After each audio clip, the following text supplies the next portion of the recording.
Hello and blessings to you. In this video we're going to go over chapter 9. And in this chapter we'll be talking about word pairs, the singular form of those. First let's go over your vocab. So here we have Adon, Adonim, Lord, Master. Adam, Adam, it's the name Adam, or it could also mean person, mankind. Gam, also. Yad, Yadim, hand. Yod Dalet Ayin, Yada, no. Ki, that or because. Kol, kol, all, every, whole. Notice there are different ways of spelling this word, but both are pronounced the same. That is because this is a Kametz Hatuf with that O sound. Lev, Levav, is heart. Mi is who. So if you remember a mnemonic device, who is he is she, me is who. So this is the final one from that. Moshe is Moses. Ayin Lamed He, Allah, means to go up or ascend. Rosh, Rashim, is head, top, leader. Shalom means peace or completeness. It's also used as a greeting. Shem, Shemot, is name. Okay, notice both Lavav and Lev are the same word. And we already talked about Kol. Okay, and Ayin Lamed He is going to be conjugated like our other verbs that end in He. So again, you can reference the back of the book to see that specifically. Alright, let's talk about these idioms up here at the top. So we've been talking about these on the way, but Hebrew is a pretty idiomatic language. It uses a lot of idioms. So here we have al yad. This means upon the hand. Literally is what this means, upon the hand. But here we see what that functions as is near or next to. So you can imagine if something is upon your hand, it is very near to you. It is right next to you. Okay? But then this can be applied to it was upon the hand of the building. So in English that doesn't make sense because that's an idiom. So we'll know that that's saying it's next to a building. Okay? So the next one is, here we have hakol. You can see this is a definite form of kol. This word up here, all, every, the whole. So when it's definite, instead of saying the every, you might say everything. Alright? Well, let's move on to what this chapter is mainly about. Okay, so in Hebrew, when two nouns are placed side by side, you use the word of to join them, oftentimes. And of course, context will tell you exactly what's going on, so some of this will be up for your interpretation as we move towards translation. But so, they're usually joined without adding anything in Hebrew. And when they're joined, we call this a word pair. So here we have some examples. If we had, well, actually, let's just come to these examples. So, davar melech. So you know the translation of this is a word, a king. But whenever they are put side by side like this, we say a word of a king. Next one, bat melech. a daughter of a king. Melech Shalom, a king of peace. Ish Milchama, a man of war. Okay, so some words do not change at all when they appear first. Okay, the second word will always stay the same, and we'll talk about that more later, but the second word will always be the same. Some words, even if they're first, they'll be the same. So an example of this is Melech. We have Melech up here. Melech Shalom. This is a king of peace. Ish, a man. Ish Milchama, a man of war. Okay, so you can see here the vowels did not change in either Melech or Ish. Some words, though, do change. So here's an example. We have Bait for house, or Beit Avadim, house of slaves. So believe it or not, you're already kind of familiar with this. So you should know Bait as your house, your vocab word for house. Beit is as in Beit Lechem, house of bread. So perhaps you've noticed whenever we talked about house of bread in class before, it's not Beit Lechem, it's Beit Lechem. Beit Lechem, or Bethlehem in English, is house of bread. Beit Avadim, house of slaves. So here, let me just be a little more specific with this. So notice this Patak Yod Hirik just turns into a Tsere Yod. So we have Bait and Beit. Alright, this next example we have Davar. That is a word or a thing. Davar Melech. So notice this one, it's just pronounced a little more quickly. So this, it's kind of like the emphasis is shifting to the second word in this case. So we have Davar Melech. Okay? So notice this comets and comets turned into a Shava Patak, Davar. So this is Davar, Davar, Davar, Davar. Okay? Kind of a nuanced difference there. But it will be a little more easy to spot as it's written down for you. Okay? Similarly, we have Tzadeh and Tzadeh Machama. So Tzadeh, Tzadeh Machama. So a field of war or battle. Okay? Last kind of section of this. On our nouns that end in comets hey, so you can tell these are feminine nouns typically, not always, but typically.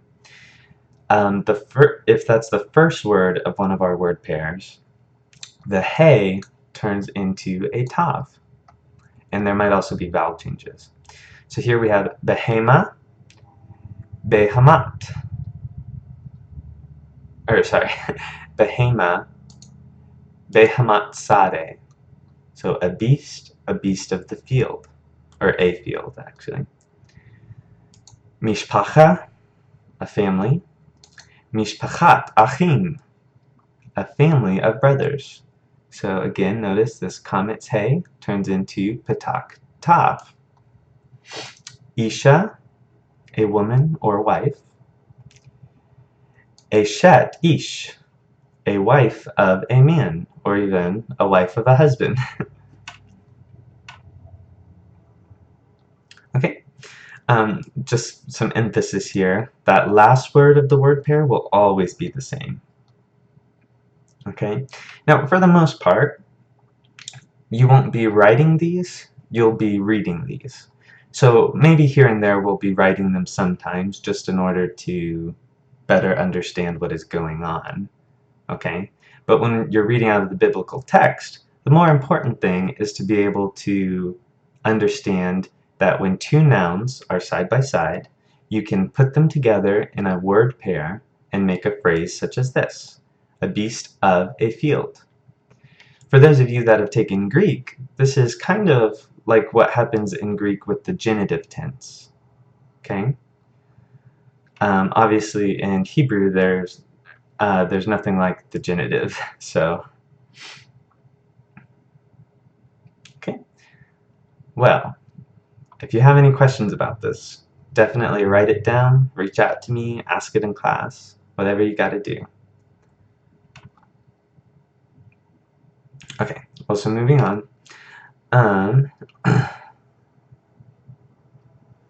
So just kind of reiterating some of the differences here between the words, whether they're regular or in what this book calls a word pair form. So here in this first grouping, these all stay the same. So ish, ish, eretz, eretz, bat, bat, derek, derek, har, har, yom, yom, lave, lave, or lavav, lavav, lachem, lachem, melek, melek, na'ar, na'ar, eved, eved, sorry, eved, eved, ear, ear, kol, kol, rosh, rosh, shame, shame, sha'ar, sha'ar. Okay? So there's no changes in these words. These words do have changes in the vowels though. So here we have avi, or sorry, av, avi. So this is actually a pretty significant change here. And that actually even looks like my father. So this is something to make note of. But we'll come to examples of this later. So here, adon, adon. So notice this is just shortened. Ak, achi. So again, we have that hiragyod ending here with brother as well. Bait, bait. Bain, ben. So bain is son. Ben is the word pair form of son. So we have Ben Yamin, Benjamin. So notice that shagol instead of a tsere. Devar, devar. So here it's just a hurried sound. Yad, yad. These sound almost identical, but notice this is a kametz, this is a patak. Kol, kol. Again, these will sound the same. Levav, levav. So here, that is just hurried. It's a shava instead of a sere. Mishpat, mishpat. So here, the only difference is instead of a kametz, it's a patak.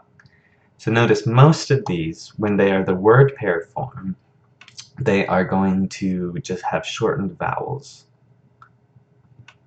So, tzare, tzare, shalom, shalom.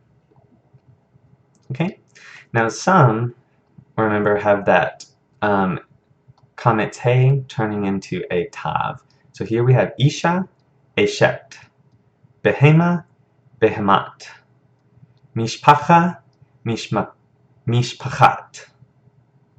Okay, so that should be a little easier to identify. Now, in all of these examples, you'll notice our author also gave us a makef. Excuse me. Gives us this makef up here, showing that it will be connected to the following word. So that would be another way we can identify these. But I think once we get to some actual examples, it will be more obvious of when a word is in the word pair and when it is not. Okay? Now, a couple more things. The first word in a word pair is never definite. Okay? At least it's never in the definite form, is really how I should say that. Okay, so you'll never have the hey of the definite article attaching to the beginning of a word in a word pair. Okay, but the second word can be definite or indefinite. And so then what happens is it's the second word that determines whether the whole phrase is either definite or indefinite. Okay, so here we have Ben Melech, a son of a king. Notice Melech is not Hamelech. Here we have Ish Milchama, a man of, we might say, a war. But we can also just drop that article off. Okay, notice none of these are definite. They are all indefinite. Okay, but once we come down here, we say Adon Hakol. And this definite article kind of moves out to the beginning of this and makes both of these definite. Okay? So, and here's that idiom we saw at the beginning of the chapter, Hakol. So we know this is everything. So, the Lord of everything. Adon Hakol. Eretz Ha'am. This article comes out to the beginning. And we get the land of the people. Ben Hamelech, the son of the king.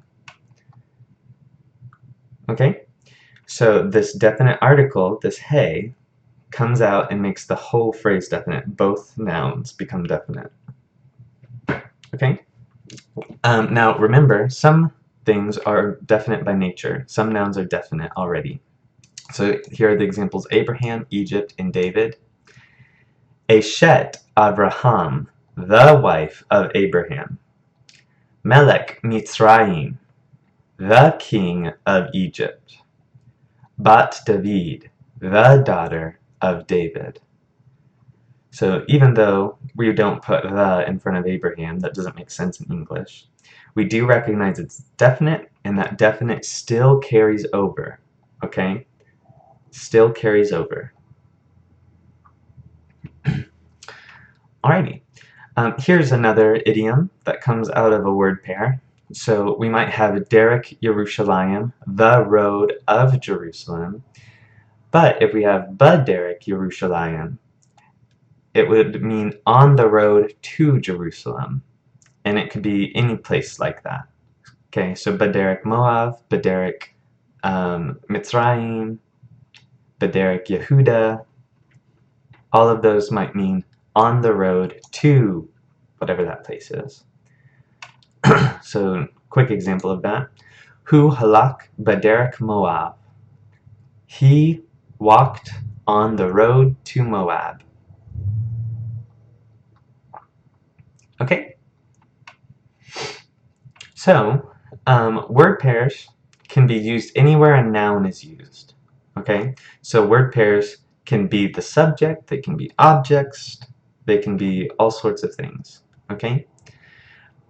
If it is the subject, remember the verb has to agree with the first word. Okay? Because in this case, it's the son that's walking. It's not the son of the king walked. It's the son walked, and then we insert the king. If we were kind of diagramming this sentence in English, we might like take this out to first understand it is the son walked, and then add this back in later. So which son? The son of the king. Okay, so here that is Bain Hamelech Halak, the son of the king walked. Okay, so notice halak is not plural, they are not both walking, and if they were not both the same gender, you would see it's matching the son, not whatever the second one is. Oh, well, so that's what we're looking at next, actually. Bat Hamelech Halcha, the daughter of the king walked. Okay, so notice walked matches daughter, right? I think that should be fairly straightforward. Final thing, so if the word pair is being used as the object of a sentence, the entire word pair is preceded by et. So, hu ra'ah bein melech, he saw a son of a king. Hu ra'ah et bein hamelech, he saw the son of the king. So it's kind of that recognition that this is actually the object, and so this has to precede bein rather than hamelech. Okay? If that doesn't make sense, let me know. Okay. A couple last things. These word pairs can feasibly go on. They're not limited to just two.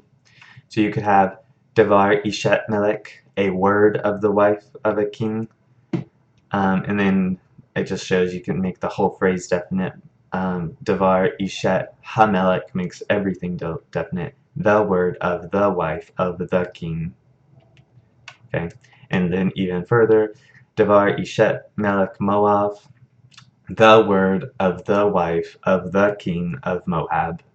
So there's four right there, all stringed together. All right. Okay, with our verb sheen, mem, ayin, it's typically going to be followed by et. So he heard, that's untranslated, the voice of Abraham. Okay, but if it's followed by this inseparable preposition and then voice, so bakol, so this would be like in a voice or of the voice, something along those lines.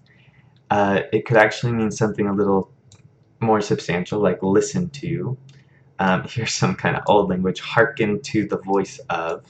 It implies obedience. So you might also just translate obey. Now, this is definitely true, but Shema can even have this kind of sense of obedience to it without this. Okay, so this is more just kind of keep your eye out if you see this phrase. Maybe let this phrase tip you off to obedience when it's used after Shema. So here's that example. He listened to the voice of Abraham.